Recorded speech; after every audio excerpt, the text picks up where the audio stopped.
there, I'm Gabby. Welcome to another episode of the Happier Life Project, brought to you by the free award-winning mental health and wellness app, My Possible Self. Now, if you're listening to this episode close to its release date, then we're in the week of Valentine's Day. And much like Christmas, it doesn't always make everybody feel great, no matter your relationship status. You could be not in a very good place with your current relationship. Maybe you've recently separated. Maybe you're single. The grass is always greener. So we're going to be looking at love and mental health as part of today's episode.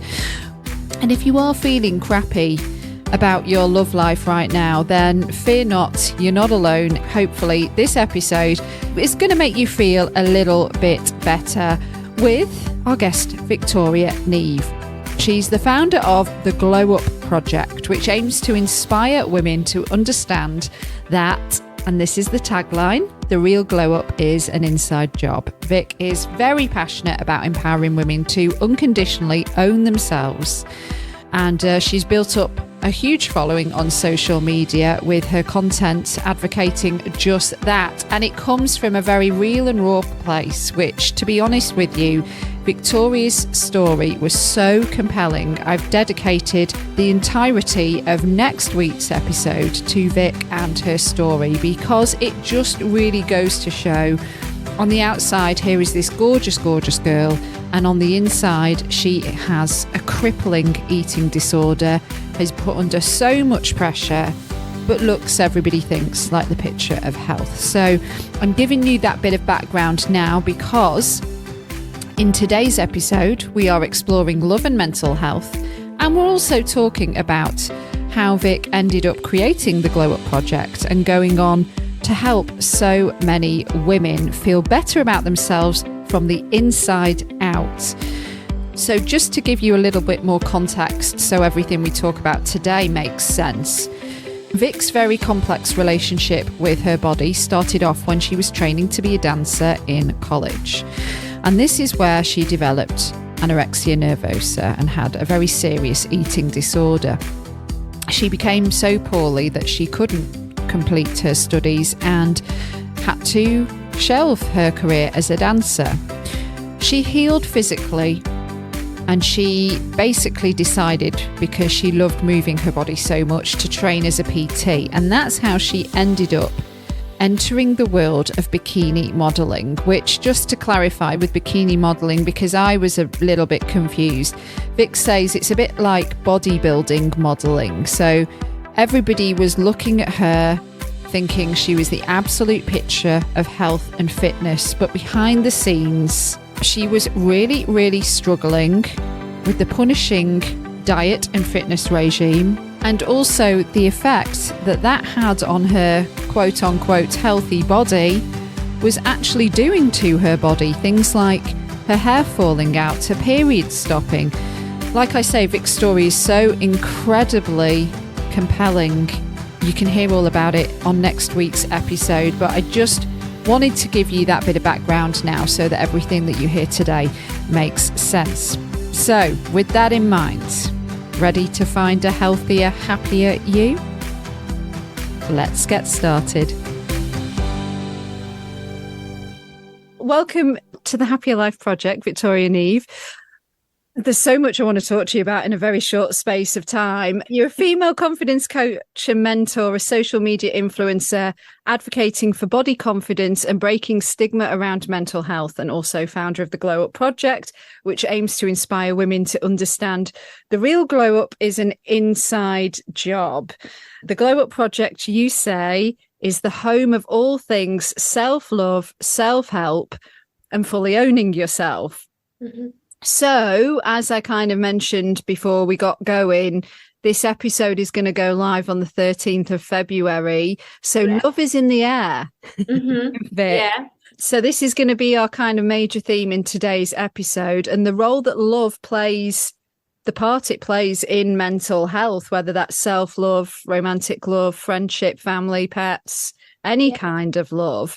Before we kind of get into a bit about you and what you do in your journey, I wanted to have, if it's okay, a quick chat with you about Valentine's. Are you into it? Do you celebrate it? Do you know what? It's one of that. So I've been with my partner for about 8.5 years. Right. And it's one of those things where I'm like, oh, but we'll not bother because it's just a money making Yeah. situation. But It's when it every day comes to Valentine's Day. of course, no, I wish. But when it comes to the day, if Mike doesn't come home with some flowers, I'm like, turn around and get back outside that door. And the next time I see you, I hope you've got a big bouquet of flowers in your hand. And so it's like one of them, we don't do like a big kind of celebration where we go out and all of that. Mm-hmm. Just like a little nod to each other. And Mm. I think Valentine's is nice for that. Like, every day you want to be expressing love to your partner, to your friends, to yourself. But I think on a day that emphasizes the idea of love and expressing that love, I think it's a nice reminder for everyone. Yeah, I would agree with that. I think sometimes it can sort of tip over into the ick a bit, when it gets a bit too Mm, cheesy. yeah. Yeah, but I've found some really interesting stats and research from the web, and I'd love to get your opinion on these. So the first was an article that was on Banyan Treatment Centre's page saying Valentine's Day, a day to celebrate love and affection, may unintentionally make some people feel more depressed. Mm. Emotional distress may be exasperated by the emphasis society places on romantic love and the pressure to live up to social norms. It is essential to recognise the possible effects of this day on mental health because it makes it possible to approach oneself and other people with greater compassion and support.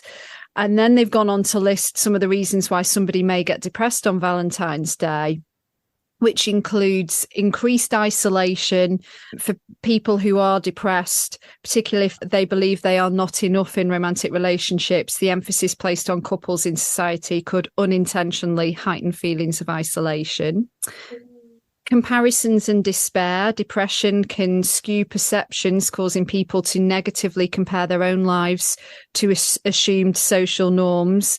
Probably a lot to do with social media on that one as well. Unrealistic expectations. People with depression may feel overwhelmed and unable to live up to the unrealistic expectations that society places on them to have a perfect romantic Valentine's Day.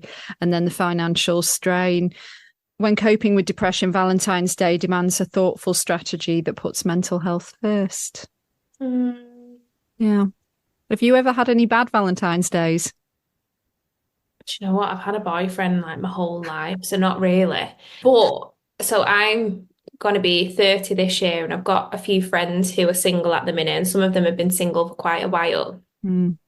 And I don't know, would you call Valentine's Day a holiday? Like, in terms of Yeah. Valentine's Day and Christmas, Yeah.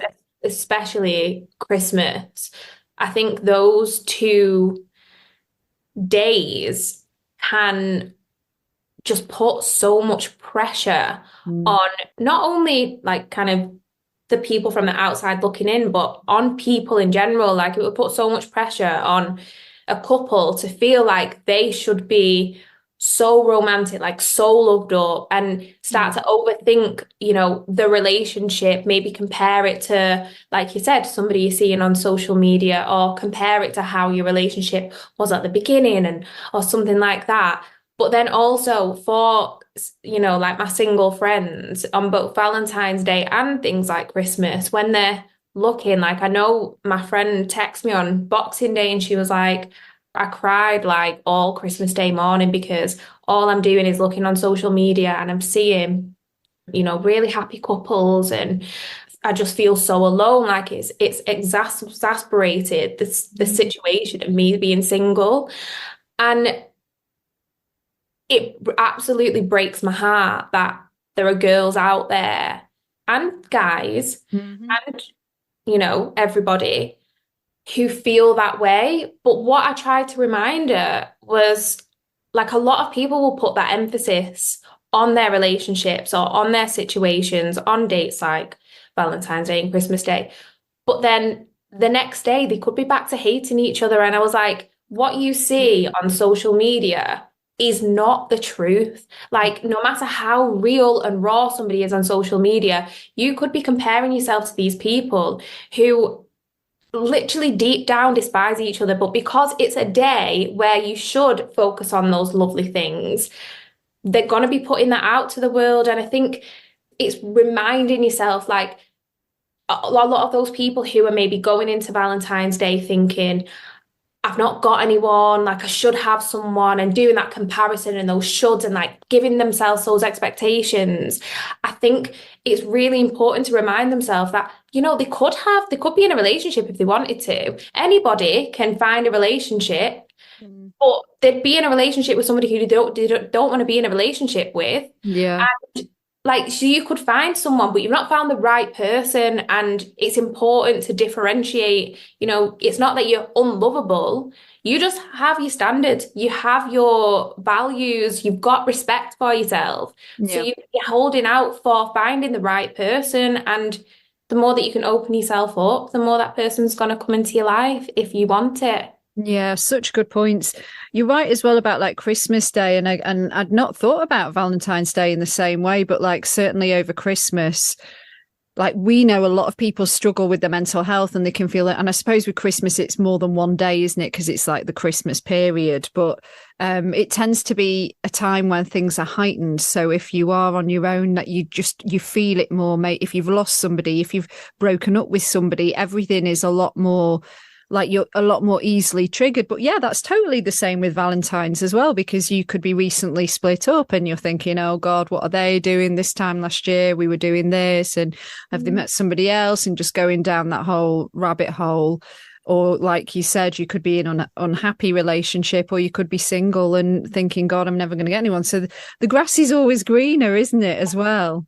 Yeah, really good points. And apparently there's a thing called Valentine's Day anxiety.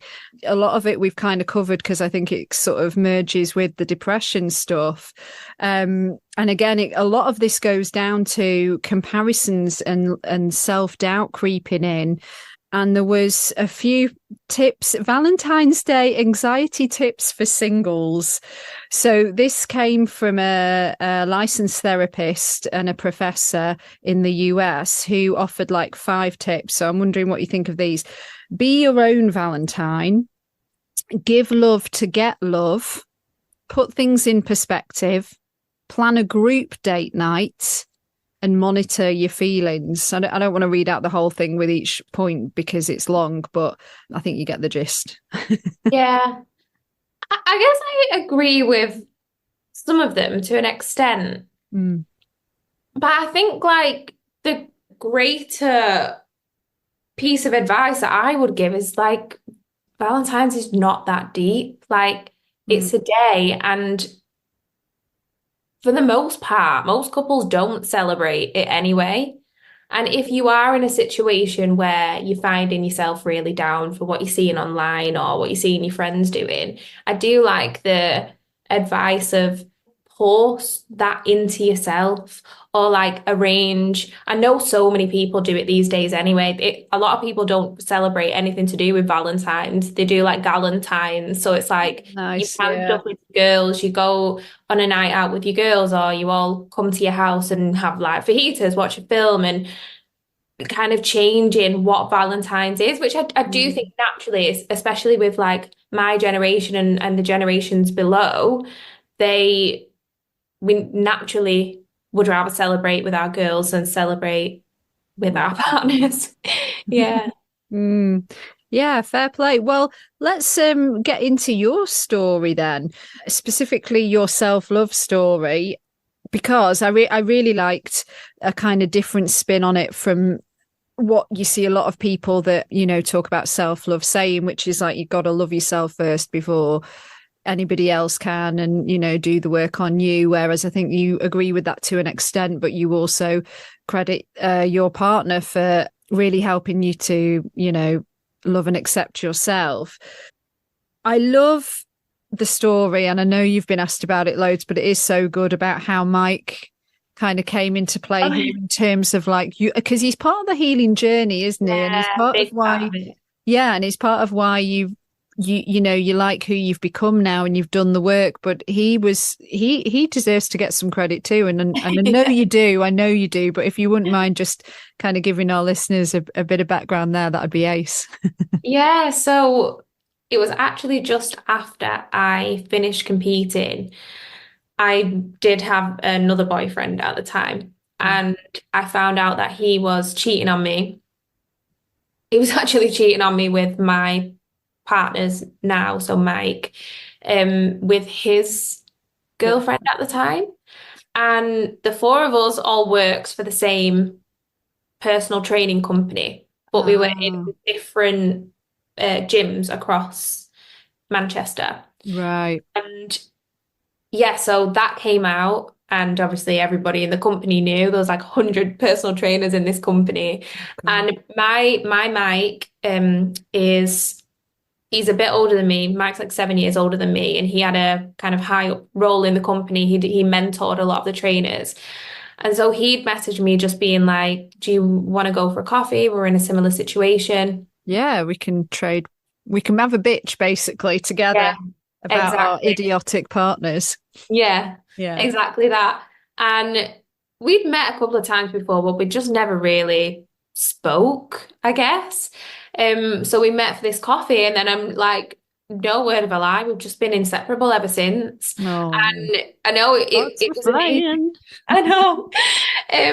But Mike's role in my journey to just like loving myself as a whole has been massive because obviously at the time I could love myself like I could love my appearance, but nothing deeper than that. Mm. And I think I obviously needed to do a lot of inner healing and a lot of learning to love who I am beyond my appearance. But it was at a time when I was also needing to gain weight because I wasn't going to compete anymore. And I think being with Mike really helped that because although Mike owns a gym now and he's always been a personal trainer, he's not like a big, like macho man, muscly. Mike is incredible when it comes to people and really helping people just kind of get through everyday life with a positive mental attitude. And Amazing. he ate really normal and his mindset towards exercise and body was just so liberating to me anyway. I was like, whoa, I've just never known somebody have this kind of mindset. And so I thought, I can't be like seeing this guy and cooking things and weighing everything that I'm making. He's gonna think I'm a weirdo. So it was like, okay, I need to cut that out. So I stopped that pretty much immediately, stopped tracking, stopped counting things. Is that And hard? do you know what? I think because at the time I was like, just like falling so deeply for this guy, it overrode like all of my fears towards food. And so, yeah, I guess like to some degree, maybe it was it wasn't, I didn't have a relationship with food like I do now. I was mindful of it, but I kind of immediately thought, I want to be fully better. I want to be a healthy, normal, functioning woman. And in Right. order to do that, I can't have this relationship with food. So Right. yeah, I was able to kind of stop doing that. I And think it obviously, I may be, was, sorry, I was just going to say it may be because you were able to kind of zoom out and just be like, this is what is at stake. And this is somebody that you clearly recognized you could spend your life with. And then it's yeah, like, but like, is he going to be able to tolerate, me asking for lettuce leaves for a rest or a meal? Do you know? That's me exaggerating, but yeah. yeah. No, no, no. That was like a big part of my mindset. But as I was gaining weight, that's what I found really difficult. The gaining weight process. I think I gained weight quite quickly because a lot of people, when they've been in that much of a calorie deficit, they do something called reverse dieting, which is where you gradually add calories back into your diet and then kind of work your way back up to I guess a normal amount of food. Right. But I was just like, no, like, well, I want out of this whole situation. And so I gained the weight quite quickly. And that was when I'd have like meltdowns and Mike just always from the start would say, like, you are so much more than your body, and I wish you could see that. Mm. And I guess until then, I never ever saw myself as being anything better than my body. I just thought my body and my appearance was my everything. It's the thing that got me through so many situations that were maybe hard. It was a thing that I was able to mask over my, I was never massively academic at school. I hated speaking out loud in front of people, and I'd always relied on my appearance. And so being in this situation, which I think is hard for any woman to be in a situation where you're gaining a lot of weight in a short amount of time, even though I needed to do it for myself and for my health. He just knew how to help me shift my mindset from like, my body is the least interesting thing about me. My body is just this like case, and everything that I am is inside. And he was able to love me so deeply in a way that I was able to recognize all of these other layers of myself, and I was able to start to develop that love for myself. That's incredible. And I hope people are really taking all this in, because I think you could apply that with your friendships as well, couldn't you? And if anybody's got any loved ones that are struggling with body image, no matter what their size, you need to channel Mike. Oh yeah. You need to be Yeah. telling them that you're more than the vessel that you're in, right? Mm. Is this where the Glow Up project has been kind of born out of? Yeah. So a lot of people use the term, maybe not so much anymore, probably need to do a little bit of a rebrand, but a few years ago, people would say, "Oh, I'm having a glow up." And that would mean, "Oh, like, what a glow up." And that would be, say you're getting ready for a night out, and you've obviously gone from no makeup, like looking like you're ready for bed, Ah, right. Okay. to Yeah. you've got all your makeup on, you've done your hair, you've got your outfit on, like, Channeling the glow up. Kardashians. Yeah. Yeah, yeah. Like you have just glowed up. And you know what? I still love getting glam, and I still love that side of things. Sometimes it can be the most fun part of a night out. Oh, absolutely. Especially if you get ready with your girls, Yeah. like Agreed. also enjoyable. Mhm. So it's acknowledging you can still enjoy that type of a glow up, but if you're trying to find your whole happiness in those external glow ups, we're not going to find it. You might reach a certain level of happiness that will sustain for maybe 5 minutes, and then you're back to feeling the way that you did in the first place. Because until you start to go inside and do the inner work, no matter what you do to the outside of yourself, you're not going to feel happy.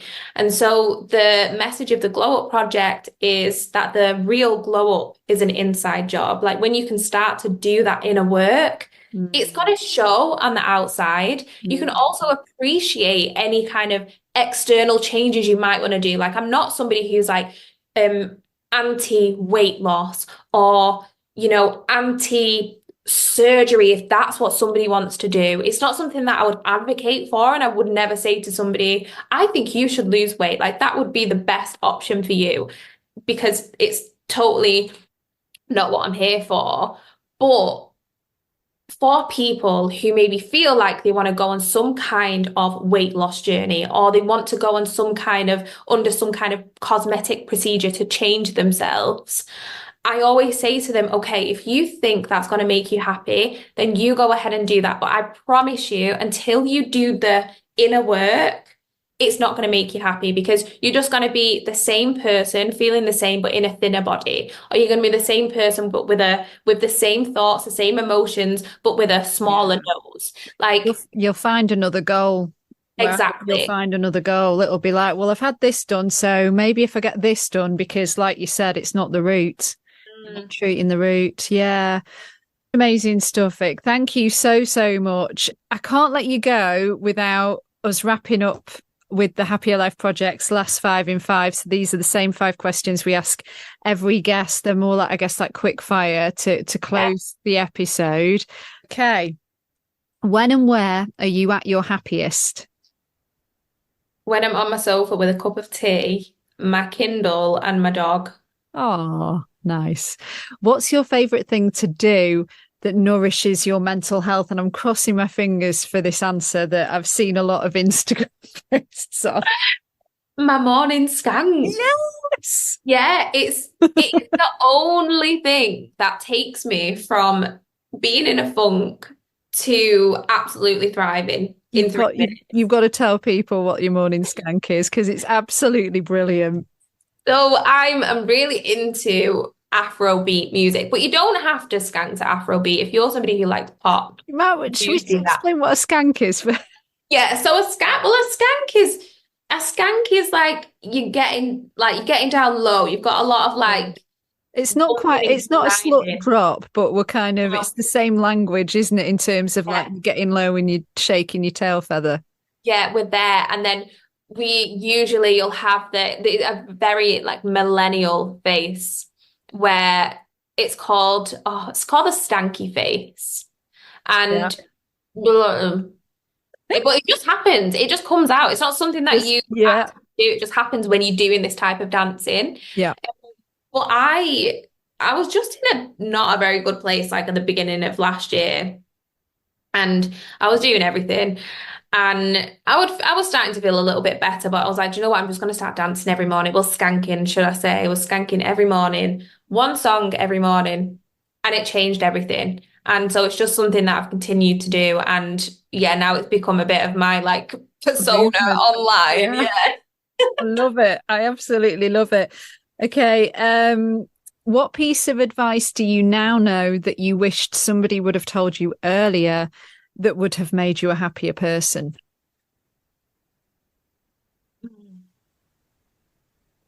I think like really basic, but like you are enough. Mm. Like to your core, you are enough. You don't need to mask anything with your appearance. Mm. What is the most important one thing that needs to change to make the world a happier place? I I think, and I think this is starting to happen, and maybe this will not help like older generations, but I think for younger generations, in order to change the world, schools need to start providing this like classes within the school day because a lot of them will do it like after school. I've been asked to go into a lot of schools where we go after going like after school. Kids don't want to stay at school past school time, so it needs to be in the school curriculum where they are doing this inner work. They're starting to figure out like who they are. They're recognizing their limiting beliefs. They're recognizing their values as people and being able to do that inner work from a young age, learning how to talk about what might be going on for them at home and in their lives and offering those safe spaces to be able to speak and listen. And I think if that can happen in schools and it's a mandatory subject, I think the world will change. And I think there are things like I find on TikTok, maybe it's just the side of TikTok that I'm on, but I do think a lot more children are more awake to the world and to mental health and talking about your mental health. But I think offering children that opportunity to actually delve into themselves Yeah. would literally be the thing to change the world. That's a really genius idea because it's like carving out that time, isn't it? I agree. I think that's where social media has been really helpful in terms of people are becoming more aware, but then it's also like taking the time and using the tools to actually do the work. And God, if you could offer that to parents as well, that would, No. the domino effect of that would be amazing. Okay, finally, what is a simple, actionable step that we can take when it comes to glowing up that will help us all on our mission to building a happier life?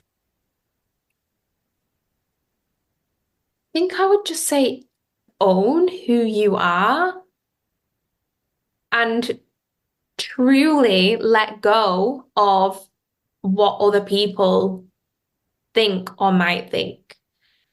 Something somebody said to me, and this was a coach quite a while back. She said, if people are going to talk about you, then give them something to talk about. So if your biggest fear is thinking that other people are going to talk about you, then go after your dreams anyway and let them talk about how you went after what you wanted. And yeah, I think the more that we can sound out the world, the happier we will be inside. So I think that's probably one of the biggest pieces of advice for somebody who wants to glow up. Amazing stuff. Okay, we just need to point to how people can find you. And of course, we'll put it all in the show notes. You've got a website, theglowupproject.co.uk. Is there a podcast going to happen? Is it on the cards? I've seen some coming soon kind of things. Yeah. So we've got a podcast coming this year. Awesome. I'll be looking out for that. To find and follow you on Instagram if you're not already, because I know you've got loads of followers. Well, I guess we can point to two, right? So we've got Victoria Niamh, and it's spelled Victoria and then Niamh. Yeah.